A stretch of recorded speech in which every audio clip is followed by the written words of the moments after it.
Hello students, स्वागत है आप सभी का वोल्केनो आईएएस के इस प्लेटफॉर्म पे। स्टूडेंट्स, अगर हम बात करें इस लेक्चर की तो ये लेक्चर हमारा द हिंदू का न्यूज़पेपर डिस्कशन लेक्चर है, जिसके अंदर हम द हिंदू न्यूज़पेपर के अंदर जो भी इम्पोर्टेंट न्यूज़ होती हैं उनको यहाँ पे डिस्कस करते हैं। उनसे रिलेटेड जो इम्पोर्टेंट फैक्ट्स हैं न्यूज़ से रिलेटेड, उनको यहाँ पे डिस्कस किया जाता है। स्टूडेंट्स, अगर हम बात करें द हिंदू के इस डिस्कशन लेक्चर की तो पिछले कुछ दिनों से आपको काफ़ी डिले के अंदर मिल रहा होगा ये न्यूज़पेपर का जो डिस्कशन है, क्योंकि उससे पहले आपको ऑलरेडी मॉर्निंग के अंदर अपलोड कर लिया जाता था।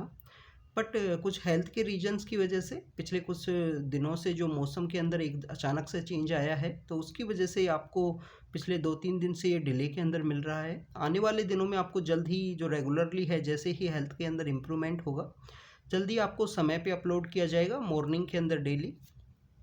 अगर हम बात करें स्टूडेंट्स, आप भी अपनी हेल्थ का ध्यान रखिए, क्योंकि अचानक से जिस तरीके से टेम्परेचर इंक्रीज हुआ है, फीवर है और भी काफ़ी सारी जो डिजीज़ हैं, वो जो प्रॉब्लम्स हैं वो आपको हो सकती हैं। तो अपनी हेल्थ का अच्छे से ध्यान रखिए, क्योंकि एग्ज़ाम भी आने वाला है। तो एग्ज़ाम के अंदर आपको बेटर आपकी हेल्थ होनी चाहिए, बेटर स्टेट ऑफ माइंड होना चाहिए। उसी के साथ आप अपने एग्ज़ाम के अच्छे से प्रिपेयर कर सकते हो। स्टूडेंट्स, हमने कल आपसे डिस्कस किया था एनजीटी के बारे में। एनजीटी के बारे में आपको पता होगा, नेशनल ग्रीन ट्रिब्यूनल के बारे में हमने आपसे डिस्कस किया था। आपको इम्पोर्टेंट फैक्ट्स के बारे में बताना था। तो स्टूडेंट्स, जो एनजीटी है, नेशनल ग्रीन ट्राइब्यूनल है, वो बेसिकली 2010 के समय में इस्टेब्लिशमेंट में आता है। और इंडिया ऐसा थर्ड कंट्री है जिसके अंदर जो हमारे क्लाइमेट चेंज, जो हमारी ग्रीन ग्रोथ है, उसके रिगार्डिंग में हमारे यहाँ पे एक स्पेशल जो कोर्ट्स हैं जिनके द्वारा इनको डील किया जाता है। स्टूडेंट्स, सबसे पहले आपको ट्राइब्यूनल्स के बारे में पता होना चाहिए। किसी भी टॉपिक के बारे में अगर आप बात करो तो उसका लीगल बैकिंग क्या है, कॉन्स्टिट्यूशनल बैकिंग क्या है, इसके बारे में आपको पता होना चाहिए। क्योंकि आप अपना जो इंट्रोडक्शन है मेंस का, जब भी आप आंसर लिखोगे तो मेंस का आंसर में सपोज कीजिए आपको कुछ भी नहीं आता है। सपोज कीजिए जब एनजीटी का कोई क्वेश्चन हुआ कि एनजीटी के बारे में आपको एक्सप्लेन करना है, क्रिटिकल एनालाइज करना है इसकी इंपॉर्टेंस को, तो आपको कुछ भी अगर नहीं आता है तो आप एनजीटी के बारे में क्या तो उसका एक्ट के बारे में बताओगे कि NGT came into existence in 2010, या आप ट्राइब्यूनल्स के बारे में डिस्कस करोगे कि जो ट्राइब्यूनल हैं। तो इंट्रोडक्शन आपका इसी तरीके से होना चाहिए जिसके अंदर फैक्चुअल बात हो, लीगल बैकिंग हो, कॉन्स्टिट्यूशन के अंदर कहाँ पे मेंशन किया गया है। तो अगर हम बात करें स्टूडेंट ट्राइब्यूनल्स की, तो ये जो ट्राइब्यूनल हैं जो बेसिकली किसी स्पेशल मैटर को डील करने के लिए बनाए जाते हैं। तो हमारे यहाँ पे दो तरीके से इनको डिफाइन किया गया है कॉन्स्टिट्यूशन के अंदर। कॉन्स्टिट्यूशन के अंदर आर्टिकल क्या है इसका, 323A है और 323B है। अब ये 323A है जो बेसिकली किसको डील करता है, एडमिनिस्ट्रेटिव पर्पज ऑफ ट्राइब्यूनल हैं। जो एडमिनिस्ट्रेशन से रिलेटेड जो ट्राइब्यूनल्स हैं उनको डील किया जाता है ए के अंदर में। 323B आर्टिकल के अंदर किसको डील किया जाता है, जो अदर पर्पज ऑफ ट्राइब्यूनल हैं। जैसे कि आप देखिए कि एनजीटी है, तो यहाँ पे जो ट्राइब्यूनल्स क्रिएट किए जाएंगे उनको यहाँ पे 323B के अंदर रखा जाएगा आर्टिकल के अंदर। अब किसी भी आर्टिकल के पास अगर ए बी सी इस तरीके से ऐड होता है तो उसका मीनिंग है कि उसको कॉन्स्टिट्यूशन अमेंडमेंट एक्ट के थ्रू ऐड किया गया है कॉन्स्टिट्यूशन के अंदर। तो आर्टिकल 323A एंड 323B को ऐड किया गया था 42nd कॉन्स्टिट्यूशन अमेंडमेंट एक्ट। अब ये 42nd कॉन्स्टिट्यूशन अमेंडमेंट एक्ट कब आया ये आपको पता होना चाहिए, क्योंकि 42nd कॉन्स्टिट्यूशन अमेंडमेंट एक्ट को मिनी कॉन्स्टिट्यूशन के नाम से भी जाना जाता है, क्योंकि इसके अंदर काफ़ी सारे जो चेंज किए गए थे। तो स्टूडेंट्स, उसको याद रखने का एक तरीका है 42nd and 44th constitution amendment act को, इसका ईयर जो याद रखने का एक तरीका है। आप 4+2 कीजिए, 6 होगा। तो 1976 के अंदर बिफोर द इमरजेंसी का जो समय है या ड्यूरिंग द इमरजेंसी का जो समय है, उस समय में जिस तरीके से बदलाव लिए गए गवर्नमेंट के द्वारा, तो 42nd कॉन्स्टिट्यूशन अमेंडमेंट एक्ट 1976 के थ्रू आपको देखने के लिए मिलेगा। और आफ्टर द इमरजेंसी पहली बार नॉन कांग्रेस गवर्नमेंट आई थी हमारे यहाँ पे। नॉन कांग्रेस पहली गवर्नमेंट जो सेंटर के अंदर पावर के अंदर आई, तो जनता गवर्नमेंट थी। जनता गवर्नमेंट 4+4 आप कीजिए 8 है। 1978 में जैसे ही इमरजेंसी यहाँ पे हटती है, चुनाव होते हैं, तो 1978 के समय जो एक्ट आया जिसके अंदर काफ़ी सारा जो 42nd के अंदर या उससे पहले जिस तरीके से गवर्नमेंट के द्वारा डिक्टेटरशिप लगाने के जो यहाँ पे रिफॉर्म किए गए, जो चेंज किए गए कॉन्स्टिट्यूशन के अंदर, उन सभी को 44 के थ्रू यहाँ पे रिमूव किया गया था। तो ये तो बेसिकली इसको बताने के बारे में आपको डिस्कस किया। तो 42nd कॉन्स्टिट्यूशन अमेंडमेंट एक्ट के थ्रू जो ट्राइब्यूनल का जो कॉन्सेप्ट है वो हमारे कॉन्स्टिट्यूशन के अंदर ऐड किया गया। एनजीटी 2010 के समय में एग्जिस्टेंस में आया। इसके रिगार्डिंग में जो भी इंपॉर्टेंट फैक्ट्स हैं उनके बारे में कमेंट सेक्शन के अंदर काफ़ी सारे स्टूडेंट्स ने बताया है, आप भी जाके देखिए कि इसका किस तरीके से जो चेयरमैन होता है गवर्नमेंट के द्वारा अपॉइंट किया जाता है, एक चेयरपर्सन होता है, 3 ईयर एंड 60 ईयर्स जो एज है, एज आपको पता होनी चाहिए, एज से रिलेटेड यूपीएससी के द्वारा क्वेश्चन पूछ लिया जाता है। यहाँ पे 2 इम्पोर्टेंट फैक्ट ये हैं कि हमारे 2 इम्पोर्टेंट ऐसे कानून हैं जो हमारे वाइल्ड लाइफ से रिलेटेड हैं, जो हमारे ग्रीन ग्रोथ से रिलेटेड हैं। ग्रीन ग्रोथ का नाम मैं बेसिकली स्टूडेंट्स इस वजह से ले रहा हूँ, अभी रिसेंटली हमारा जो बजट है वो पास किया गया। बजट को हमारी जो फाइनेंस मिनिस्टर हैं उनके द्वारा सप्तऋषि कॉन्सेप्ट के अंडर में जो बजट है उसको प्रपोज किया। सप्तऋषि कॉन्सेप्ट क्या है कि 7 सेगमेंट्स के ऊपर बजट को डिवाइड किया गया है। इंक्लूसिव डेवलपमेंट है, लास्ट माइल डिलीवरी है, तो उसी के अंदर एक कॉन्सेप्ट है ग्रीन ग्रोथ। जो हमारी ग्रीन ग्रोथ जो क्लाइमेट चेंज है उसको भी डील करने से रिलेटेड बजट के अंदर बात की गई है। तो स्टूडेंट्स बेसिकली ग्रीन ग्रोथ से रिलेटेड जो हमारे 2 इम्पोर्टेंट एक्ट हैं, जिसके अंदर एक तो है wild life protection act. Wild life protection act काफ़ी इंपॉर्टेंट एक्ट है, 1972 के समय ये एग्जिस्टेंस में आया। और इसके अलावा है हमारा जो फॉरेस्ट राइट एक्ट है 2000, फॉरेस्ट राइट एक्ट है 2006 का, जो हमारे फॉरेस्ट के रिगार्डिंग जो पर्सन हैं उनका है। तो ये 2 ऐसे कानून हैं जो इम्पोर्टेंट कानून भी हैं हमारे, जो वाइल्ड लाइफ से रिलेटेड हैं, जो हमारी ग्रीन ग्रोथ से रिलेटेड हैं। बट इन दोनों जो कानून हैं उनको एनजीटी कवर नहीं करता है स्टूडेंट्स, ये भी आपको पता होना चाहिए। तो ये हमने एनजीटी के बारे में डिस्कस किया। अब आपके लिए होमवर्क ये है कि यूनेस्को के द्वारा क्रिएटिव सिटीज़ का एक नेटवर्क है, यूनेस्को का एक क्रिएटिव सिटीज़ का नेटवर्क है। तो कौन कौन से ऐसे सेगमेंट हैं जिनके ऊपर ये क्रिएटिव सिटीज़ का जो टाइटल है वो दिया जाता है। इंडिया के अंदर कौन कौन सी सिटी हैं, चेन्नई है, बनारस है, जयपुर है, और इसके अलावा कौन कौन सी सिटी हैं, क्या श्रीनगर उसका पार्ट है या नहीं है। तो उसके बारे में आप कमेंट सेक्शन के अंदर बताना कि ये बेसिकली क्रिएटिव सिटीज़ का नेटवर्क क्या है, कौन कौन से सिटी हैं इंडिया के इसके अंदर में, और कौन कौन से पैरामीटर के ऊपर जो सिटीज़ है उनको यहाँ पे क्रिएटिव सिटी का जो टाइटल है वो दिया जाता है। तो हमारी फर्स्ट न्यूज़ की तरफ चलते हैं। हमारी फर्स्ट न्यूज़ है स्टूडेंट्स, पहली न्यूज़ है कि सुप्रीम कोर्ट ने बेसिकली जो इलेक्शन कमीशन का जो ऑर्डर था, हमारे जो इलेक्शन कमीशन का जो ऑर्डर है उसके ऊपर स्टे लगाने से मना कर दिया, क्योंकि शिवसेना के रिगार्डिंग में ये यहाँ पे केस है, तो उसके अंदर स्टे लगाने से मना किया है सुप्रीम कोर्ट ने कि इलेक्शन कमीशन का जो ऑर्डर है वही यहाँ पे सर्वसर्वा है। इसके रिगार्डिंग में एक न्यूज़ और है, आज ही के न्यूज़पेपर के अंदर 2 न्यूज़ हैं जिसके अंदर बेसिकली विप की बात की गई है।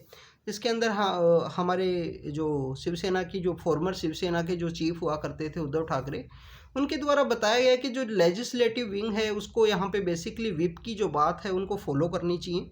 तो विप की यहाँ पे बात की गई है, तो हम विप के बारे में जानेंगे कि ये विप कॉन्सेप्ट क्या है, हमारे कॉन्स्टिट्यूशन में कहाँ पे इनको डिफ़ाइन किया गया है।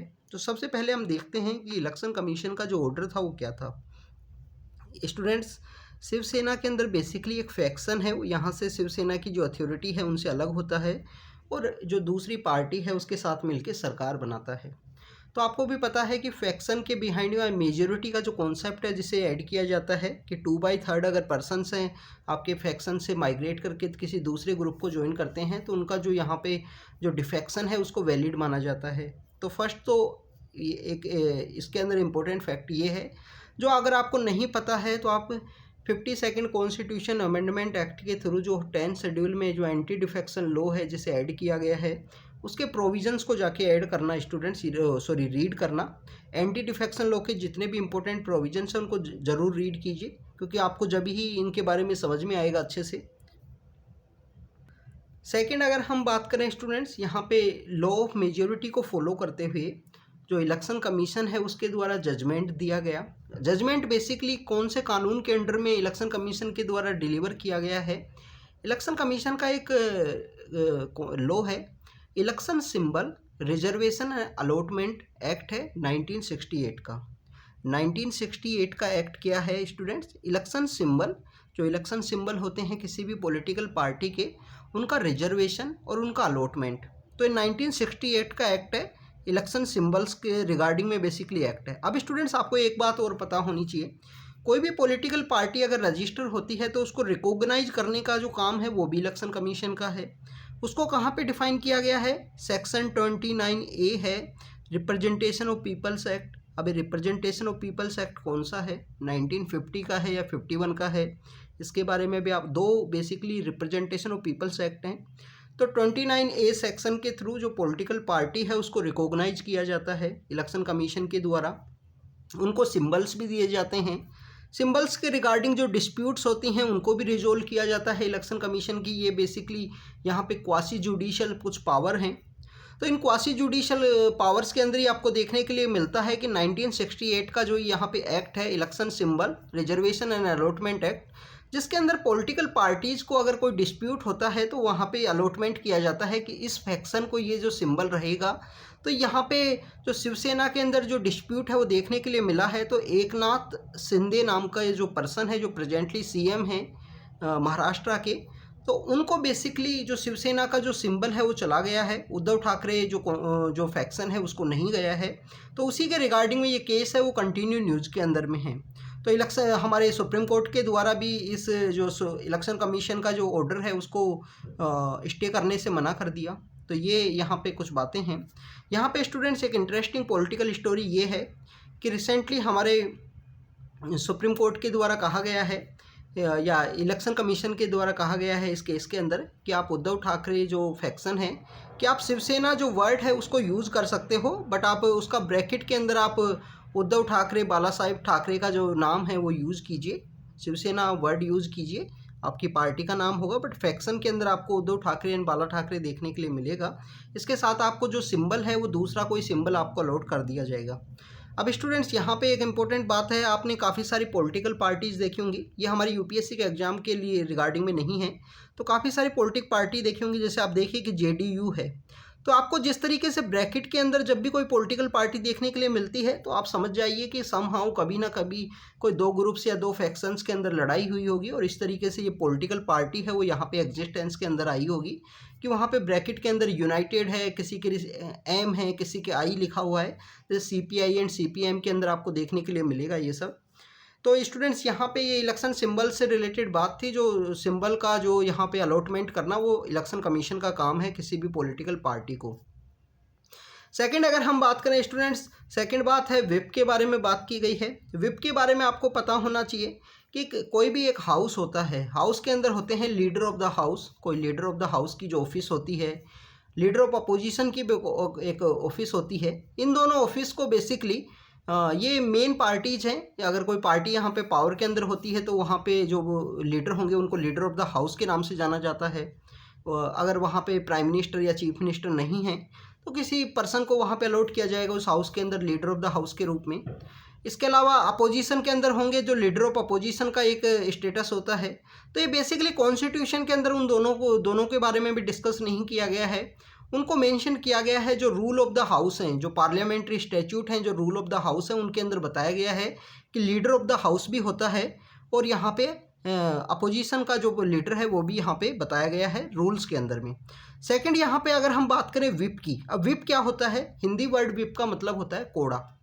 कोड़ा बेसिकली जिस तरीके से कंट्रोल करता है, ऐसे ही कि विप नाम की जो पोजीशन है उसके द्वारा अपने पार्टी के जो मेंबर्स हैं उनको लेजिस्लेटर में उनको फ्लोर ऑफ द हाउस के ऊपर कंट्रोल किया जाता है, उनको डायरेक्शन इश्यू की जाती है कि इस पॉइंट के ऊपर किसको बोलना है, कौन यहाँ पे कितनी देर डिस्कशन एंड डेलिब्रेशन करेगा, और यहाँ पे बात की जाती है कि हमको इस बिल का समर्थन करना है या अपोज करना है, विप के द्वारा डिसाइड किया जाता है। अगर विप की बात आप नहीं मानोगे तो आपको बेसिकली यहाँ पे एंटी पार्टी एक्टिविटीज़ के अंदर आपको यहाँ पे जो निकाला भी जा सकता है पार्टी से। विप की बात मानना ज़रूरी है। विप की ये जो पोजीशन है ना तो कॉन्स्टिट्यूशन के अंदर मेंशन की गई है, neither in the constitution of India, neither in the statute of the parliament का जो स्टैट्यूट है उनके अंदर भी नहीं किया गया है, जो रूल ऑफ द हाउस है उनके अंदर भी नहीं मेंशन किया गया है। विप बेसिकली एक पार्लियामेंट्री कन्वेंशन के थ्रू इसको डेवलप किया गया है। अगर कोई ऐसी पॉलिटिकल पार्टी है जिसके 5 मेंबर भी हैं, अगर कोई ऐसी पॉलिटिकल पार्टी है जिसके 5 मेंबर भी हैं तो उनका भी एक विप होगा। उस विप के द्वारा डिसाइड किया जाएगा कि पार्टी को किस बिल के ऊपर समर्थन करना है, किस बिल के ऊपर अपोज करना है। तो स्टूडेंट्स ये कुछ विप के बारे में बात थी और ये इस जजमेंट से रिगार्डिंग में कुछ हमने इलेक्शन कमीशन की कुछ बातों किया है जो यहाँ पे क्वासी जुडिशियल उसकी पावर्स हैं। आप इलेक्शन कमीशन चैप्टर को जाके अच्छे से ज़रूर रीड कीजिए। 324 आर्टिकल के थ्रू जिस तरीके से फ्री एंड फेयर इलेक्शन के लिए जो इलेक्शन कमीशन इंस्टीट्यूशन है उसको डेवलप किया गया है और काफ़ी ज़्यादा इंपॉर्टेंट जो इसके प्रोविजंस है उन सबको जाके रीड ज़रूर करना स्टूडेंट्स। अब यहाँ पे हम कुछ न्यूज़ की बात करेंगे। IMF की जो चीफ हैं उनके द्वारा कहा गया है कि इंडिया एक ब्राइट स्पॉट है। 15% जो वर्ल्ड ग्लोबल ग्रोथ है वो इंडिया की वजह से ही हमको देखने के लिए मिलती है। इंडिया उसके अंदर कंट्रीब्यूट करता है 15% जो ग्लोबल ग्रोथ है उसके अंदर में। सबसे पहले तो आपको IMF के बारे में पता होना चाहिए। स्टूडेंट्स, एक समिट हुई थी जिसको ब्रेटन वुड समिट कहा जाता है। ब्रेटन वुड के जो दो ट्विन्स हैं, जो ब्रेटन वुड समिट हुई थी, इस ब्रेटन वुड के दो ट्विन्स हैं। दो ट्विन्स क्या क्या हैं? एक तो है वर्ल्ड बैंक और एक है IMF। ये दो इंपॉर्टेंट इंस्टीट्यूशंस हैं। तो काफ़ी बार आपको एडिटोरियल्स में ये सुनने के लिए मिला होगा कि ब्रेटन वुड के जो ट्विन्स हैं उनके ऊपर जो वेस्टर्न पावर हैं या डेवलप्ड कंट्रीज हैं उनका यहाँ पे डोमिनेशन होने की वजह से काफ़ी सारे ऐसे कंट्रीज हैं जिनके द्वारा अपने अपने जो बैंक हैं वो डेवलप किए गए हैं। जैसे आप देखिए कि ब्रिक्स के जो कंट्री हैं, जो ब्रिक्स नाम का जो एक ग्रुप है उसके जो कंट्रीज हैं उनके द्वारा भी अपना न्यू डेवलपमेंट बैंक है वो इसे स्टार्ट किया गया। एशियन कंट्रीज के द्वारा एशियन डेवलपमेंट बैंक है 1966 के अंदर 67 के अंदर इस्टेब्लिश किया गया था। मनीला फिलीपींस के अंदर उसका हेडक्वार्टर है। एशियन इंफ्रास्ट्रक्चर इन्वेस्ट बैंक है जिसे भी रिसेंटली क्रिएट किया गया है, उसके हेडक्वार्टर की अगर हम बात करें बीजिंग के अंदर है। न्यू डेवलपमेंट बैंक जो ब्रिक्स का स्टार्ट किया गया उसके हेडक्वार्टर कहाँ पे है स्टूडेंट्स? संगाई के अंदर है, जो भी चाइना के अंदर ही है। तो ये दोनों बैंकों जो हेडक्वार्टर है वो चाइना के अंदर है, बट सिटीज़ आपको याद होनी चाहिए। एशियन इंफ्रास्ट्रक्चर बैंक का है बी के साथ में, कि आप जब भी ABCD याद करते हो ए और बी को आप याद करते हो कंटिन्यू, तो एशियन इंफ्रास्ट्रक्चर इन्वेस्टमेंट बैंक का हेडक्वार्टर है बीजिंग के अंदर में, और न्यू डेवलपमेंट बैंक जो कि बेसिकली ब्रिक्स का है उसका है संगाई के अंदर में। तो स्टूडेंट्स, ये बेसिकली यहाँ पे बताया गया है IMF की चीफ के द्वारा। IMF कब एक्जिस्टेंस में आया? IMF के द्वारा काफ़ी सारी जो रिपोर्ट हैं वो निकाली जाती हैं। ब्रेटन वुड कॉन्फ्रेंस के बारे में 1945 के बारे में हमने देखा जब से IMF और वर्ल्ड बैंक को क्रिएट किया गया। अभी रिसेंटली IIT बॉम्बे में जिस तरीके से एक बच्चे के द्वारा सुसाइड की गई उसके बाद में कंटिन्यू न्यूज़ के अंदर में है। वो बेसिकली हमारी जो schedule caste and schedule tribes हैं उनसे बिलोंग किया करता था। इसी वजह से national commission for schedule tribe के द्वारा यहाँ पे कुछ बात की गई है। IIT के अंदर काउंसलर पोस्टिंग की बात की गई है, डिस्क्रिमिनेशन ना हो उसकी बात की गई है। अभी रिसेंटली यूनाइटेड स्टेट के अंदर जो एक स्टेट है उसके द्वारा पहली बार एंटी कास्ट जो डिस्क्रिमिनेशन को स्टॉप किया जाएगा। आज ही के द हिंदू के अंदर मेंशन था, इतना इम्पोर्टेंट नहीं है एग्जाम के लिए हमारे। तो एक स्टेट है जिसके द्वारा बताया गया है कि वहाँ पे कोई भी डिस्क्रिमिनेशन है वो नहीं देखने के लिए मिलेगा। NCST की बात करते हैं स्टूडेंट्स हम। NCST सबसे पहले तो आपको पता होना चाहिए कि 65 कॉन्स्टिट्यूशन अमेंडमेंट एक्ट जो है, जो हमारा 65 कॉन्स्टिट्यूशन अमेंडमेंट एक्ट है, उसके through national commission for schedule caste and schedule tribe है उसे क्रिएट किया गया। National commission for schedule caste and schedule tribe है जो आर्टिकल 338 के अंडर में इसे क्रिएट किया गया। फिर उसके बाद में इसके अंदर अमेंडमेंट होता है। शेड्यूल ट्राइब के लोग बोलते हैं कि हमारे लिए स्पेशल डीलिंग की जानी चाहिए, स्पेशल कमीशन होना चाहिए। फिर आपको देखने के लिए मिलता है कि 89 कॉन्स्टिट्यूशन अमेंडमेंट एक्ट जो है, जो हमारा 89 कॉन्स्टिट्यूशन अमेंडमेंट एक्ट है 2003 का, उसके through national commission for schedule tribe है उसको सेपरेट एक कॉन्स्टिट्यूशनल बॉडी है उसके रूप में क्रिएट किया गया। एक यहाँ पे चेयरमैन होते हैं, एक वाइस चेयरमैन होते हैं और 3 यहाँ पे मेंबर होते हैं। 3 साल इनका टाइम पीरियड होता है। 3 मेंबर्स और एक चेयरमैन एंड वाइस चेयरमैन के अंदर में कोई एक महिला का होना ज़रूरी है। प्रेसिडेंट के द्वारा अपॉइंट किया जाता है क्योंकि कॉन्स्टिट्यूशनल बॉडी है। तो इस तरीके से ये कुछ प्रोविज़न है। प्रेसिडेंट को अपनी रिपोर्ट देते हैं, प्रेसिडेंट फिर मिनिस्टर को सबमिट करते हैं, minister floor of the house के अंदर उसको लेट डाउन करते हैं, उसके ऊपर डिस्कशन एंड डेलिब्रेशन किया जाता है। शेड्यूल ट्राइब के जितने भी हमारी कम्युनिटीज़ हैं उनके राइट्स के लिए इनके द्वारा इन्वेस्टिगेशन भी की जाती है। तो बेसिकली एक क्वासी जुडिशियल फंक्शन भी है वो उनके द्वारा डन किया जाता है। तो इसके रिगार्डिंग में ये न्यूज़ के अंदर में था। तो NCST के बारे में कुछ इंपॉर्टेंट प्रोविज़न है। ये कॉन्स्टिट्यूशनल बॉडी है, आप इसके बारे में ज़रूर रीड करना अगर आपको ना पता हो तो।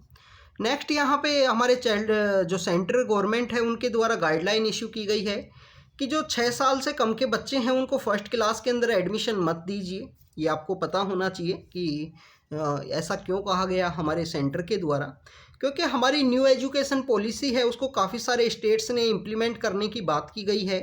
और न्यू एजुकेशन पॉलिसी के अंदर आपको एक प्रोविज़न देखने के लिए मिलता है, early childhood care and education. Early childhood care and education की बात की गई है। तो उसके अंदर बेसिकली 0 to 6 के जो बच्चे हैं जिनको प्री स्कूलिंग की बात की गई है, तो आपकी जो प्री स्कूलिंग की जो एजुकेशन है वो आपका 0 to 6 के समय में होनी चाहिए। और जो आपकी फर्स्ट क्लास है वो आपको 6th, जब आप 6 साल की उम्र कंप्लीट करो जब ही आपको यहाँ पे एडमिशन है वो मिलना चाहिए। तो इस वजह से गवर्नमेंट के द्वारा ये जो डायरेक्शन है ये इशू की गई है। तो इसके बारे में आपको पता होना चाहिए। न्यू एजुकेशन पॉलिसी की अगर हम बात करें तो हमारी जो पहली एजुकेशन पॉलिसी आई थी वो 1968 के समय में आई। फिर आप लास्ट के हमारे 2 वर्ड हैं उनको इंटरचेंज कीजिए। 1986 के अंदर में फिर तो सेकेंड एजुकेशन पॉलिसी आई और 2020 के समय में हमारी जो थर्ड एजुकेशन पॉलिसी है वो देखने के लिए मिली है स्टूडेंट्स। अगर हम बात करें 1986 की जो पॉलिसी है उसके अंदर में 92 के अंदर भी एक अमेंडमेंट आया था। तो ये हमारी न्यू एजुकेशन पॉलिसी है। न्यू एजुकेशन पॉलिसी के अंदर काफ़ी कुछ चेंज करने का जो कोशिश की गई है गवर्नमेंट के द्वारा। एजुकेशन सेक्टर में जो रिफॉर्म है वो लाने की बात की गई है गवर्नमेंट के द्वारा। स्टूडेंट्स, ब्रिटिश एरा में हमारे एजुकेशन का किस तरीके से रिफॉर्म्स थे उसके बारे में भी आपको पता होना चाहिए कि कब वारेन हेस्टिंग्स के द्वारा मदरसा बनाया गया, कब यहाँ पे जोनाथन डंकन है उनके द्वारा कौन सी कॉलेज ओपन की गई, बनारस हिंदू यूनिवर्सिटी हिंदू कॉलेज कहाँ पे ओपन की गई। तो उसके बारे में भी आप ज़रूर से रीड करना कि कौन से ऐसा रिफॉर्म है। वुड्स डिस्पैच को मैग्ना कार्टा ऑफ एजुकेशन के रूप में क्यों बोला गया है। तो ये कुछ एजुकेशन से रिलेटेड कुछ इंपॉर्टेंट फैक्ट्स जिन्हें हम डिस्कस किया। नेक्स्ट हम चलते हैं स्टूडेंट्स। नेक्स्ट की अगर हम बात करें यहाँ स्टूडेंट्स, यहाँ पे एजुकेशन से रिलेटेड कुछ और इंपॉर्टेंट फैक्ट्स हैं उनको भी एक थोड़ा सा डिस्कस कर लेते हैं। यहाँ पे 0 to 6 की बात की गई है। अब आपको ये पता होना चाहिए कि हमारा जो पार्ट 3 है और पार्ट 4 है। पार्ट 3 क्या है? कॉन्स्टिट्यूशन का फंडामेंटल राइट। और पार्ट 4 के अंदर DPSP है। फिर हमारा आता है फंडामेंटल ड्यूटीज़। आप इस कॉन्स्टिट्यूशन के इस कंट्री के हिस्सा हो तो आपकी कुछ ड्यूटी भी हैं। तो इसके अंदर एजुकेशन को डिफ़ाइन किया गया है। कुछ हमारे इंपॉर्टेंट आर्टिकल्स हैं एजुकेशन के रिगार्डिंग में। तो उन आर्टिकल्स की अगर हम बात करें, आर्टिकल 21A है, आर्टिकल 21A है, आर्टिकल 45 है, आर्टिकल 45 है DPSP में, और आर्टिकल 51K है, 51A का K है, 51A का के है। 51A को जिसको 42nd कॉन्स्टिट्यूशन अमेंडमेंट एक्ट के through after the recommendation of स्वर्ण सिंह कमेटी के बाद में ऐड किया गया। तो उसके अंदर सबसे लास्ट में 86 कॉन्स्टिट्यूशन अमेंडमेंट एक्ट के थ्रू 51A के अंदर में के को ऐड किया जाता है। वो प्रोविज़न एजुकेशन से रिगार्डिंग में है। अब स्टूडेंट्स, आप कमेंट सेक्शन के अंदर बताना, ये आपके लिए एक होमवर्क है कि इसमें से कौन सा ऐसे प्रोविज़न है जिनके अंदर 0 to 6 की बात की गई है। देखो, फंडामेंटल राइट है तो ये हर एक चिल्ड्रन का अधिकार है एजुकेशन को लेना। ये बेसिकली हर एक चिल्ड्रन का अधिकार है। तो यहाँ पे कौन से बच्चे हैं, क्या एज है, उसको डिफाइन किया गया है। DPSP है तो स्टेट की रिस्पॉन्सिबिलिटी है कि एजुकेशन है वो प्रोवाइड की जाए बच्चों को। और फंडामेंटल ड्यूटी है तो पेरेंट्स की रिस्पॉन्सिबिलिटी है कि अपने बच्चों को यहाँ पे एजुकेशन है वो प्रोवाइड की जाए। इसके अंदर आपको फ्री एजुकेशन गवर्नमेंट के काफ़ी सारे जो रिफॉर्म्स है वो देखने के लिए मिलते हैं 51A के अंदर में, जो फंडामेंटल राइट है। DPSP आर्टिकल 45 के अंदर है। तो कौन से के अंदर एज का जो क्राइटेरिया वो क्या है, 0 to 6 कहाँ पे डिफाइन किया गया है, ये आपका होमवर्क है, आप ज़रूर बताना। बाकी में 2 जगह ऐसी हैं, इसमें आप 2 जगह कोई सी भी हो सकते हैं, किसी भी प्रोविज़न के अंदर में, फंडामेंटल ड्यूटी में है या DPSP में है या राइट के अंदर है, जहाँ पे 6 to 14 एज की बात की गई है। और एक जगह ऐसी है जहाँ पे 0 to 6 एज की बात की गई है। तो ये आपको पता होनी चाहिए, क्या स्टेट की रिस्पॉन्सिबिलिटी है या पेरेंट्स की रिस्पॉन्सिबिलिटी है 0 to 6 जो एजुकेशन है वो प्रोवाइड करवाने की। तो उसके बारे में अगर आप रीड करोगे तो आपको ये टॉपिक भी ऑटोमेटिकली आपको समझ में आएगा कि 0 to 6 जो early childhood care and education की बात की गई है स्टेट के द्वारा, उसके बारे में। स्टूडेंट्स, अगर हम बात करें नेक्स्ट टॉपिक की, रिसेंटली एकदम से जो हीट का राइज होने की वजह से, टेम्परेचर राइज होने की वजह से बताया गया है कि जो व्हीट है, जो गेहूं की जो फसल है, उसका जो आउटपुट के ऊपर इम्पैक्ट देखने के लिए मिलेगा। बिल्कुल श्योर बात है स्टूडेंट्स, प्रोडक्शन आपको कम देखने के लिए मिलेगा एकदम से। जो व्हीट है उसका यहाँ पे हीट राइज होने की वजह से। व्हीट की अगर हम बात करें, नॉर्दर्न इंडिया में इसको बेसिकली ज़्यादा उगाया जाता है। पंजाब, हरियाणा, ईस्टर्न राजस्थान है, वेस्टर्न यूपी है, इस एरियाज़ के अंदर आपको ज़्यादा देखने के लिए मिलता है व्हीट का जो प्रोडक्शन है, या अगर हम बात करें हार्वेस्टिंग है। वीट की अगर हम बात करें रबी की क्रॉप है। कभी कभी यूपीएससी के द्वारा रबी और खरीफ की क्रॉप से रिगार्डिंग में जो क्वेश्चन है वो भी पूछ लिए जाते हैं। तो रबी की क्रॉप क्या होती है, जिसको बेसिकली नवंबर के समय में उगाया जाता है और काटने का जो समय होता है वो अप्रैल और जो मार्च का और अप्रैल का जो समय है वो आपको देखने के लिए मिलता है। स्टूडेंट्स, इस साल कॉटन का जो प्रोडक्शन है वो इंक्रीज हुआ, 8% इंक्रीज हुआ है कॉटन का जो प्रोडक्शन है।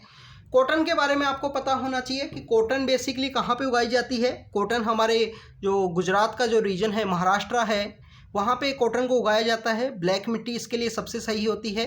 ब्लैक मिट्टी सबसे सही क्यों होती है इसके बारे में भी आपको पता होना चाहिए। ब्लैक जो सॉइल है, ब्लैक सॉइल है, उसको रेग्यूलर सॉइल के रूप से जाना जाता है। कॉटन का ज़्यादा प्रोडक्शन होने की वजह से जो टेक्सटाइल इंडस्ट्री है वो हमारी अहमदाबाद के अंदर आपको देखने के लिए मिलती है। अहमदाबाद के अंदर टेक्सटाइल इंडस्ट्री है उसको डेवलप किया गया। इसी वजह से अहमदाबाद को ईस्टर्न जो मैनचेस्टर है उसके रूप से भी जाना जाता है। आज इस न्यूज़पेपर के अंदर अहमदाबाद से रिलेटेड जो एडिटोरियल है उसके बारे में भी हम डिस्कस करेंगे। अहमदाबाद के बारे में काफ़ी कुछ बताया गया है। स्टूडेंट्स, बाइडेन अपने बेसिकली विजिट के ऊपर हैं। जो जो बाइडेन हैं यूएस के जो प्रेसिडेंट हैं, तो जो बाइडेन के द्वारा जो नाटो के अलाई हैं ईस्टर्न पार्ट के अंदर में जो बेसिकली वेस्टर्न एरिया के अंदर गिरता है रसिया के, तो उनके साथ में बाइडेन कंटिन्यू यहाँ पे अपनी टॉक्स कर रहे हैं, बातचीत कर रहे हैं उनके साथ में। आपको यहाँ पे पता होना चाहिए कि न्यू स्टार्ट ट्रीटी है उसके रिगार्डिंग में रशिया के द्वारा मना कर दिया गया कि न्यू स्टार्ट ट्रीटी मेरे द्वारा नहीं साइन की जाएगी। न्यू स्टार्ट ट्रीटी बेसिकली यहाँ पे जो वार हेड्स हैं, जो यहाँ पे न्यूक्लियर पावर है, जो आर्म्स की जो रेस है उसको रिड्यूस करने के रिगार्डिंग में थी, तो रशिया के द्वारा मना कर दिया गया कि मेरे द्वारा नहीं साइन की जाएगी। जस्ट 1 ईयर कंप्लीट होने वाला है जो यूक्रेन के ऊपर उसके द्वारा अटैक किया गया है उसके बाद में। तो स्टूडेंट्स, उसके बाद से जो यूएसए है वो कंटिन्यू अपना जो ईस्टर्न सेक्शन है, जो ईस्टर्न पार्ट है, जो रशिया का बेसिकली वेस्टर्न एरिया के अंदर गिरता है, तो नाटो के जो अलाई हैं उनसे कंटिन्यू मिल रहा है। नाटो की अगर हम बात करें, नाटो का जो सेक्शन 5 है वो बोलता है कि defence attack on one equal to the attack on all. 1948-49 के समय इसको इस्टेब्लिश किया गया। बेल्जियम की जो एक सिटी है ब्रसेल्स, वहाँ पे इसका हेडक्वार्टर लोकेटेड है। ये आपको पता होना चाहिए नाटो के बारे में। क्या इंडिया नाटो का मेंबर है या नहीं है? इंडिया नाटो का मेंबर नहीं है, ये भी बात आपको पता होनी चाहिए। स्टूडेंट्स, अगर हम बात करें नेक्स्ट टॉपिक है किलाडी आर्टिफैक्ट्स के बारे में। किलाडी आर्टिफैक्ट्स रिसेंटली न्यूज़ के अंदर में है। न्यूज़ के अंदर इस वजह से है कि यहाँ पे कन्फ्लिक्ट क्रिएट हुआ कि कुछ यहाँ पे हमारे जो आर्कोलॉजिकल सर्वे ऑफ इंडिया से रिलेटेड जो पर्सन्स हैं उनके द्वारा कहा गया कि जो किलादी आर्टिफैक्ट्स हैं, ये बेसिकली किलादी आर्टिफैक्ट्स हैं स्टूडेंट्स। ये किलादी आर्टिफैक्ट्स हैं, ये बेसिकली जो संगम एज है उससे बिलोंग करते हैं। फिर कुछ हमारे जो आर्कोलॉजिकल सर्वे ऑफ इंडिया के जो पर्सन्स हैं उनके द्वारा कहा गया कि ये तो इंडस वैली सिविलाइजेशन के समय से ही बिलोंग करते हैं। जो सिंधु घाटी सभ्यता होती है उसी से बिलोंग किया करते हैं। किलादी आर्टिफैक्ट्स, सबसे पहले तो आपको किलादी आर्टिफैक्ट्स के बारे में देखते हैं। तो शिवगंगा नाम का जो डिस्ट्रिक्ट है तमिलनाडु के अंदर, वहाँ पे पाए गए हैं, जो मदुरई के पास ही सिचुएटेड है। और मदुरई के अंदर आपको पता होगा स्टूडेंट्स, वहीं पे जो संगम जो है हमको देखने के लिए मिलता है। संगम बेसिकली क्या है? संगम का मतलब है असेंबली। पुराने समय में 3 सेंचुरी BC से लेकर 3 सेंचुरी AD का जो समय है, उस समय में एक तमिल स्कॉलर्स की एक असेंबली हुई थी, उसको बेसिकली संगम लिटरेचर, संगम एज के रूप से जाना जाता है। उसके अंदर आपको 3 संगम देखने के लिए मिलती हैं, 3 संगम वहाँ पे आयोजित की गई थी। तो उसी के बारे में बताया गया है कि ये जो आर्टिफैक्ट्स हैं ये संगम एज से रिलेटेड हैं। बट कुछ आर्कोलॉजिकल सर्वे ऑफ इंडिया के जो पर्सन्स हैं उनके द्वारा कहा गया कि ये इंडस वैली सिविलाइजेशन से रिलेटेड हैं। तो इस वजह से ये जो टॉपिक है वो न्यूज़ के अंदर में था। आर्टिफैक्ट्स के अंदर आपको क्या क्या मिले हैं? गोल्ड के ऑर्नामेंट्स हैं, कॉपर के आर्टिकल्स हैं वो देखने के लिए मिलते हैं, सेमी प्रीशियस स्टोन्स हैं, सेल के जो बैंगल्स हैं वो आपको देखने में मिलते हैं, आइवरी के जो बैंगल्स हैं। इसके अलावा आपको काफ़ी सारे जो प्रीशियस जो मेटल्स हैं, प्रीशियस जो थिंग्स हैं वो आपको देखने के लिए मिलेंगी इन आर्टिफैक्ट्स के अंदर में। वो शो करता है कि उस समय के लोग कितने प्रोस्पेरस हुआ करते थे। क्या गोल्ड का यूज आपको यहाँ पे देखने के लिए मिला है? तो आप देखिए गोल्ड का यूज़ देखने के लिए मिला है। गोल्ड का जो सोर्स क्या हुआ करता था, कोलार गोल्ड फील्ड माइंस हैं वो ही बेसिकली सोर्स हुआ करती थी। कॉपर का यहाँ पे अगर हम बात करें सोर्स क्या हुआ करता था उस समय में भी और इंडस वैली सिविलाइजेशन के समय में भी, तो राजस्थान के अंदर जो खेतड़ी है, राजस्थान के अंदर खेतड़ी नाम की एक जगह है, खेतड़ी जो माइंस है वहाँ से कॉपर निकाला जाता था, वही कॉपर सप्लाई किया जाता था इंडस वैली सिविलाइजेशन के समय में भी, संगम एज के समय में भी। तो उन्हीं से रिलेटेड ये यहाँ पे जो डिस्कशन है वो किया गया है।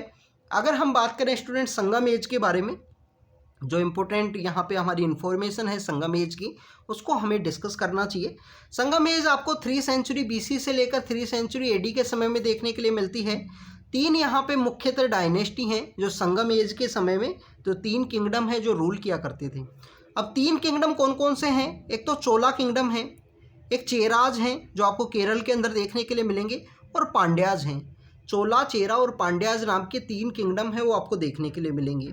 इन तीनों किंगडम की जो कैपिटल हुआ करती थी, चोलाज की कैपिटल हुआ करती थी उरायूर नाम से इनकी कैपिटल हुआ करती थी। पुहार नाम का इनका एक पोर्ट हुआ करता था। हर एक इनका एक इम्पोर्टेंट पोर्ट भी है, आपको पता होना चाहिए। तो चोलाज का इम्पोर्टेंट पोर्ट हुआ करता था, पुहार नाम का जो पोर्ट है वो हुआ करता था।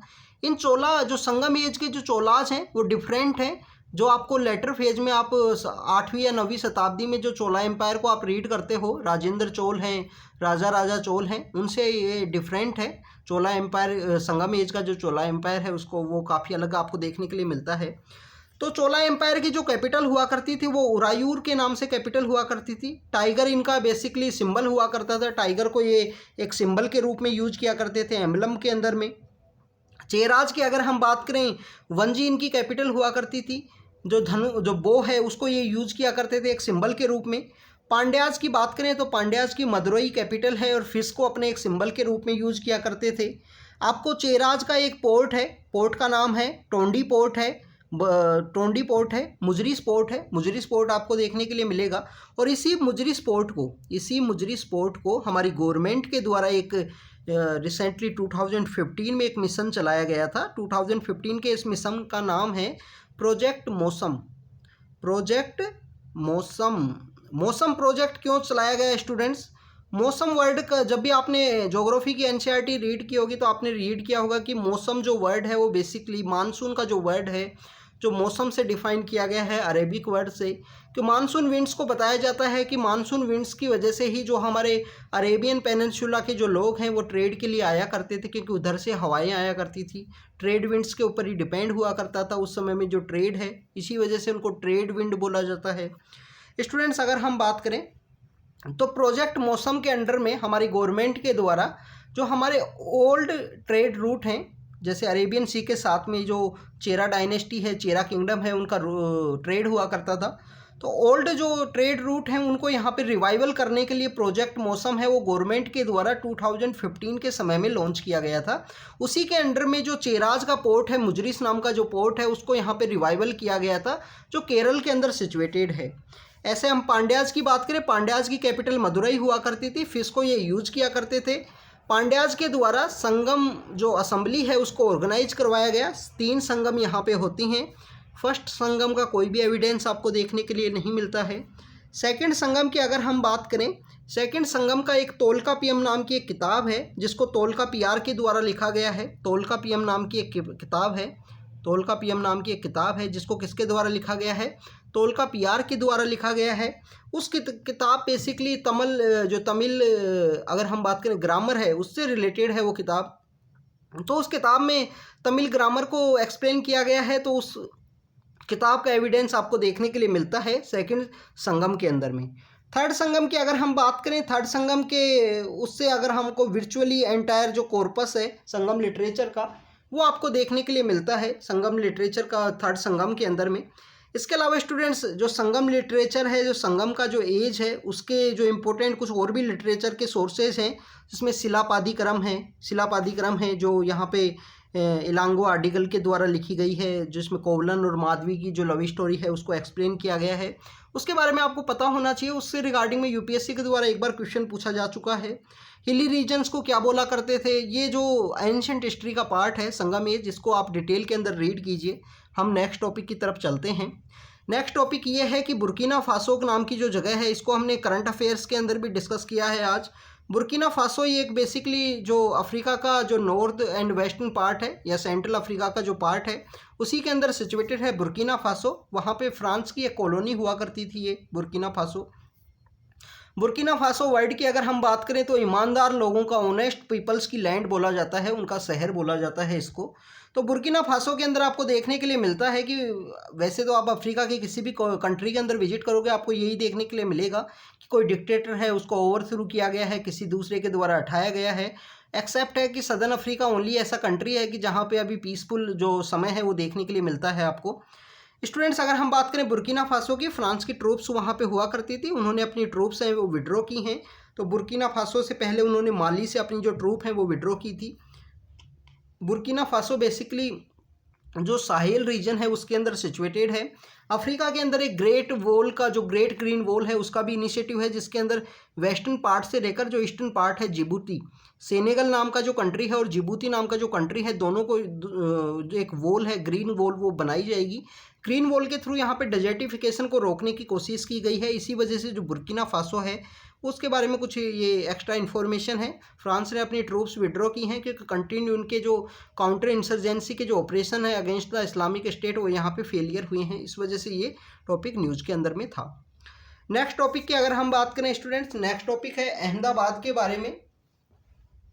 और अहमदाबाद के बारे में आज डिस्कस किया गया है द हिंदू के अंदर में।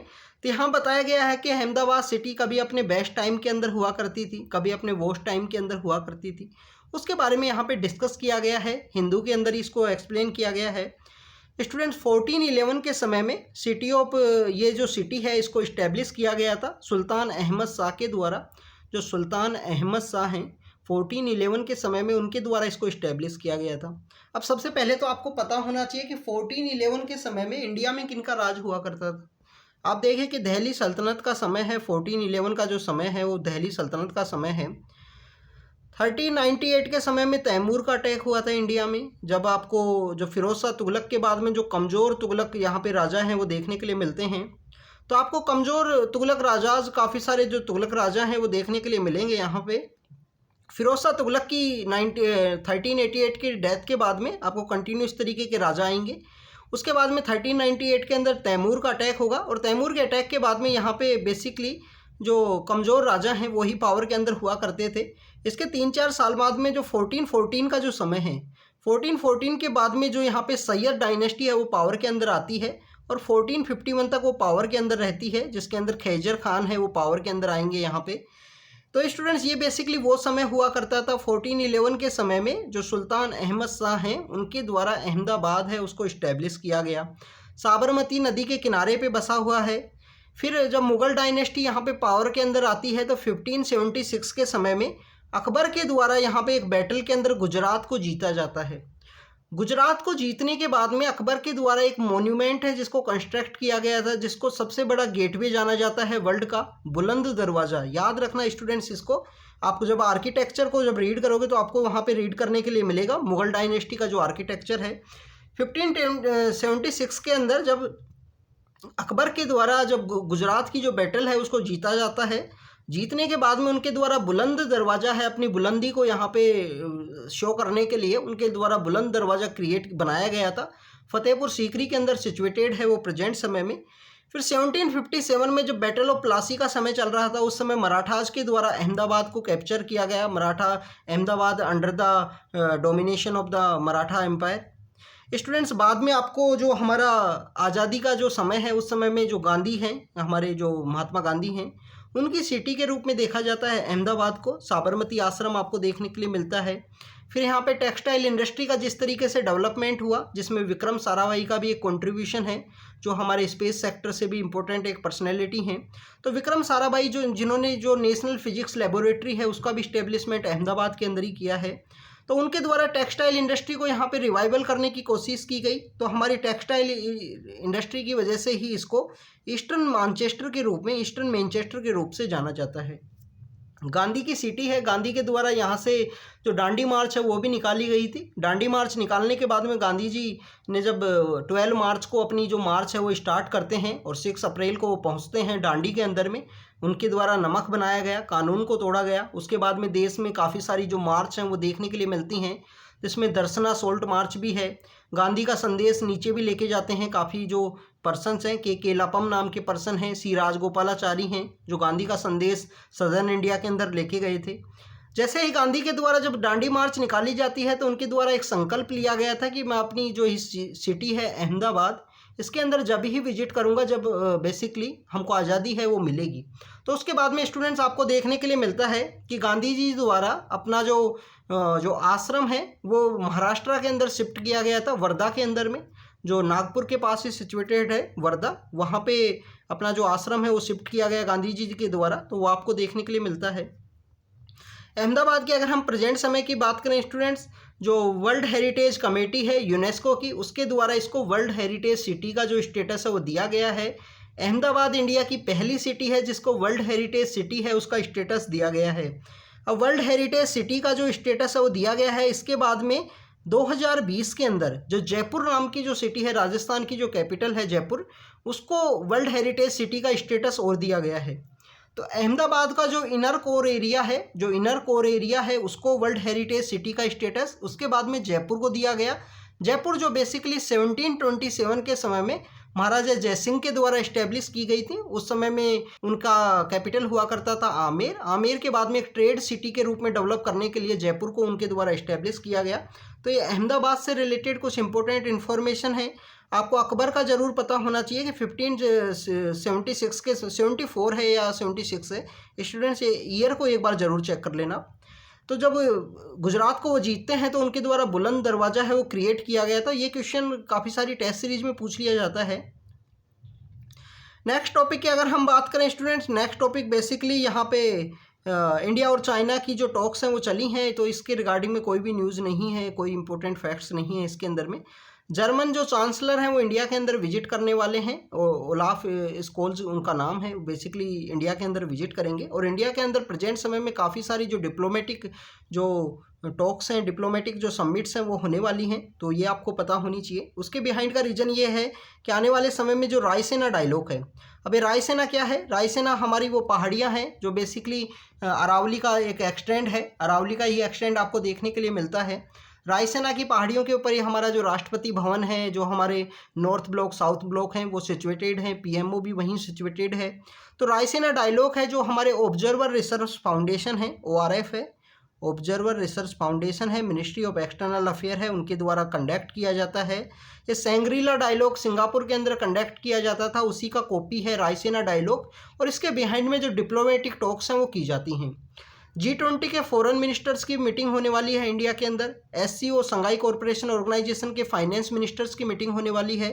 तो इस जो जर्मन और जो डेनिश के जो चांसलर्स हैं, जो यहाँ पे इंपॉर्टेंट पर्सनैलिटी हैं इंडिया के अंदर आते ही, यहाँ पे काफ़ी सारी जो डिप्लोमेटिक मीटिंग्स हैं वो इंडिया के अंदर होने वाली हैं आने वाले समय में। जर्मन चांसलर की मीटिंग के अंदर बताया गया है कि जो क्लाइमेट क्लब है, अभी क्लाइमेट क्लब क्या है?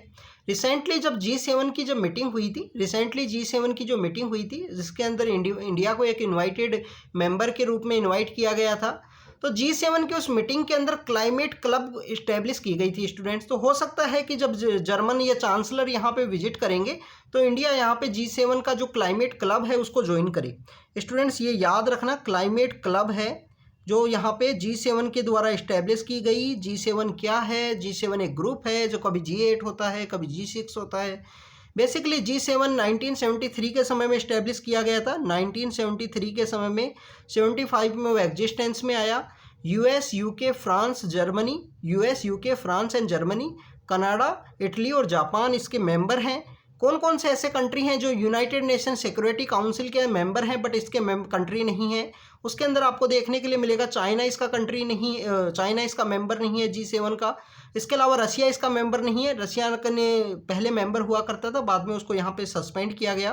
तो ये बेसिकली इसके रिगार्डिंग में न्यूज़ है। नेक्स्ट न्यूज़ की अगर हम बात करें, नागालैंड जब से स्टेट बना है, जब से वहाँ पे इलेक्शन होना स्टार्ट हुए हैं स्टूडेंट्स, हमको देखने के लिए मिलता है कि अभी तक वहाँ पे कोई भी वुमेन MLA है वो इलेक्टेड नहीं हुई हैं। तो ऐसे चांस है कि आने वाले समय में जो नागालैंड है उसके अंदर कोई पहली महिला है वो जीत के आए। रिसेंटली जो इलेक्शंस हुए थे जिसके अंदर अवान कोनियक नाम की एक महिला थी, वो बेसिकली 900 कुछ वोट से चुनाव हार गई थी पिछले समय जब 2018 के अंदर वहाँ पे इलेक्शन हुए थे। तो उसके बारे में बताया गया है। स्टूडेंट्स आपको पता होना चाहिए कि जेंडर गैप इंडेक्स होता है, एक जेंडर गैप इंडेक्स है जो वर्ल्ड इकोनॉमिक फोरम के द्वारा निकाला जाता है। वर्ल्ड इकोनॉमिक फोरम के द्वारा जेंडर गैप इंडेक्स है वो निकाला जाता है। इंडिया की रिसेंटली रैंक कितनी है स्टूडेंट्स? 135 रैंक है। बट इंडिया के द्वारा जिस एक डायमेंशन के अंदर सबसे अच्छा परफॉर्म किया गया वो है पॉलिटिकल एम्पावरमेंट। अभी जेंडर गैप इंडेक्स क्या करता है? जेंडर गैप इंडेक्स बेसिकली देखता है कि महिला और पुरुष के बीच में कितना डिफरेंस है पॉलिटिकल एम्पावरमेंट के अंदर में, इकोनॉमिक पार्टिसिपेशन के अंदर में। 4 ऐसे पैरामीटर हैं जिनके ऊपर वो डिसाइड करता है जेंडर गैप इंडेक्स। तो उसी के अंदर पॉलिटिकल एम्पावरमेंट के अंदर इंडिया की हाईएस्ट रैंक है 48। इंडिया की खुद की हाईएस्ट रैंक है 48। पिछले साल इंडिया की रैंक कितनी थी जेंडर गैप इंडेक्स के अंदर? 140। अब प्रेजेंट समय में है 135। तो ये आपको पता होना चाहिए कि रैंक यहाँ पे इंप्रूव हुई है। बट हाईएस्ट रैंक है हमारी 48 जो पॉलिटिकल एम्पावरमेंट के अंदर है। और आप देखिए कि नागालैंड ऐसा स्टेट है जिसके अंदर अभी तक कोई महिला एमपी नहीं है, महिला एमएलए नहीं है। अगर हम टोटल नंबर ऑफ एमपीज की बात करें 2019 में जो हमारा जनरल इलेक्शन हुआ था तो उसके अंदर 78 महिला हैं जो चुन के आई थी, 78 वुमेन हैं जो as a member of parliament के रूप में चुन के आई जनरल इलेक्शन के समय में। 24 ऐसी महिलाएं हैं जो प्रेजेंट समय में हमारे यहाँ पे राज्यसभा के अंदर हैं। तो ये आपको पता होना चाहिए कि अभी महिलाओं का पॉलिटिकल पार्टिसिपेशन इंक्रीज करने के लिए हमारे द्वारा काफ़ी सारे इनिशिएटिव्स हैं वो लिए जाएंगे। बट हमारे लोकल बॉडी इलेक्शन के अंदर काफ़ी सही है क्योंकि 1/3 जो रिजर्वेशन है वो दिया गया है चेयरपर्सन के लिए, मेंबर्स के लिए वहाँ पे। तो इस वजह से आपको देखने के लिए मिलती हैं महिलाओं का पार्टिसिपेशन। जो 3 टायर जो इलेक्शन सिस्टम है, जो पंचायती राज इंस्टीट्यूशंस हैं, म्यूनसिपल काउंसिल्स हैं, उनके अंदर उनका जो पार्टिसिपेशन है वो देखने के लिए मिलता है। अब हम बात करते हैं नागालैंड की। तो नागालैंड को स्टेट कब बनाया गया था स्टूडेंट्स? अगर आपसे ये बात पूछें स्टेट रीऑर्गेनाइजेशन के बारे में, हमने काफ़ी बार रीड किया है। तो 1963 के समय में, 62-63 के समय में नागालैंड के अंदर एक मूवमेंट चलता है, ग्रेटर नागालिंगम नाम का ऐसा कुछ मूवमेंट है। उसको बेसिकली हेड कर रहे थे डॉक्टर फीजो। डॉक्टर फीजो के द्वारा उस मूवमेंट को हेड किया गया और नागालैंड को एक अलग स्टेट है वो बनाया गया। नागालैंड ऐसी जगह है जो बेसिकली पहले यहाँ पे कोई भी यूनियन टेरिटरी है वो नहीं बना, उस डायरेक्टली इसको स्टेट है वो क्रिएट किया गया है। तो ये नागालैंड से रिलेटेड कुछ इन्फॉर्मेशन थी स्टूडेंट्स जिसके बारे में हमने डिस्कस किया, जेंडर गैप इंडेक्स के बारे में डिस्कस किया। नेक्स्ट अगर हम बात करें, डिकिन्सोनिया नाम का एक फॉसिल है जो बेसिकली भीमबेटका के अंदर मिला था। और जिस डिकिन्सोनिया नाम का जो फॉसिल है जिसको अभी बताया गया है कि ये बेसिकली उसका फॉसिल नहीं है, एक कोई यहाँ पे कोई अवशेष है वो मिला था भीमबेटका के अंदर। उसको हमारे यहाँ पे जो आर्कियोलॉजिकल सर्वे ऑफ इंडिया के जो लोग हैं उनके द्वारा बोला गया कि जो सबसे बड़ा एक मैमल हुआ करता था, एक एनिमल हुआ करता था आज से 500 मिलियन ईयर्स अगो पहले, डिकिन्सोनिया नाम का, उसका बेसिकली ये फॉसिल है। तो इसको यहाँ पे टेस्ट के लिए भेजा गया। बाद में पता लगा कि ये कोई ओल्ड जो मधुमक्खी का जो छत्ता होता है, मधुमक्खी का जो छत्ता होता है, तो वो बेसिकली ये है, ये कोई भी डिकिन्सोनिया का जो फॉसिल है वो नहीं है, ये यहाँ पे रिसेंटली माना गया है। अब आपको भीमबेटका के बारे में पता होना चाहिए। प्री हिस्टोरिक हमारी जो पेंटिंग्स है वो देखने के लिए मिलती हैं भीमबेटका केव के अंदर में, मध्य प्रदेश के अंदर सिचुएटेड है। कौन वो पर्सन है जिनके द्वारा भीमबेटका की जो पेंटिंग्स है वो ढूंढी गई थी? तो वीएस वांकर नाम के पर्सन है जिनके द्वारा ये जो भीमबेटका की जो केव्स के अंदर जो पेंटिंग है वो उनके द्वारा ढूंढी गई थी। स्टूडेंट्स यहाँ पे Indian National Trade Union Congress के द्वारा बात की गई है। आप देखिए कि कोई भी एक पॉलिटिकल पार्टी होती है उनके द्वारा आपको उनके डिफरेंट विंग हैं वो देखने के लिए मिलते हैं। जैसे भारतीय जनता पार्टी का ही एक एसोसिएटेड विंग है भारतीय मजदूर संघ, ऐसे ही इंडियन नेशनल कांग्रेस पार्टी का है Indian National Trade Union Congress, जो यहाँ ट्रेडर्स से रिगार्डिंग में जो डील है वो की जाती है इनके द्वारा। ऐसे ही आपको देखने के लिए मिलेगा स्टूडेंट विंग को डील करने के लिए एबीवीपी नाम का ऑर्गेनाइजेशन है भारतीय जनता पार्टी का, कांग्रेस के द्वारा एनएसयूआई नाम का ऑर्गेनाइजेशन है। तो Indian National Trade Union Congress जो बेसिकली कांग्रेस सबसे पुरानी पार्टी है, तो इनकी जो आपको ऑर्गेनाइजेशंस है वो आपको आज़ादी के पहले के देखने के लिए मिलेंगे, उनसे समहाउ अफेक्टेड देखने के लिए मिलेंगे। तो इंडियन नेशनल कांग्रेस का ऑल इंडिया जो ट्रेड यूनियन कांग्रेस है तो उसके बारे में यहाँ पे बात की गई है। तो आपको यहाँ पे all India Trade Union Congress की पता होनी चाहिए जो हमारी आज़ादी के समय बना था। All India Trade Union Congress के बारे में आपको पता होना चाहिए। ये basically Indian National Trade Union Congress है। All India Trade Union Congress की अगर हम बात करें, जो वर्किंग क्लास मूवमेंट के अंदर में आता है, 1920 के समय में उसको इस्टेब्लिश किया गया था, 1920 के समय उसको इस्टेब्लिश किया गया। लाला लाजपत राय नाम के जो पर्सन हैं, जो हमारे एक इम्पोर्टेंट फ्रीडम फाइटर हैं, जो इसके चेयरमैन बनते हैं। दीवान चमन लाल इसके सेक्रेटरी बनते हैं। 1926 के अंदर आपको ट्रेड यूनियन एक्ट है वो देखने के लिए मिलता है। फिर बाद में कॉरपोरेट जो सेक्टर है उससे रिलेटेड एक पर्सन हुआ करते थे, NM जोशी, वो इससे यहाँ खुश नहीं थे ट्रेड यूनियन कांग्रेस के साथ में, तो उनके द्वारा 1932-34 के समय में all India Trade union federation है उसका क्रिएशन किया गया। तो स्टूडेंट्स, ये all India Trade Union Congress के बारे में हमने देखा। बेसिकली ट्रेड यूनियन कांग्रेस की यहाँ पे बात की गई थी इस वजह से। तो ये यहाँ पे फोशल्स के बारे में डिस्कस किया, नागालैंड के बारे में डिस्कस किया। ये कुछ इन्फॉर्मेशन है जो हमने डिस्कस की है आज के न्यूज़पेपर के अंदर में। एडिटोरियल से रिलेटेड जो इन्फॉर्मेशन है उनको हम लेटर बाद में हम डिस्कस करेंगे।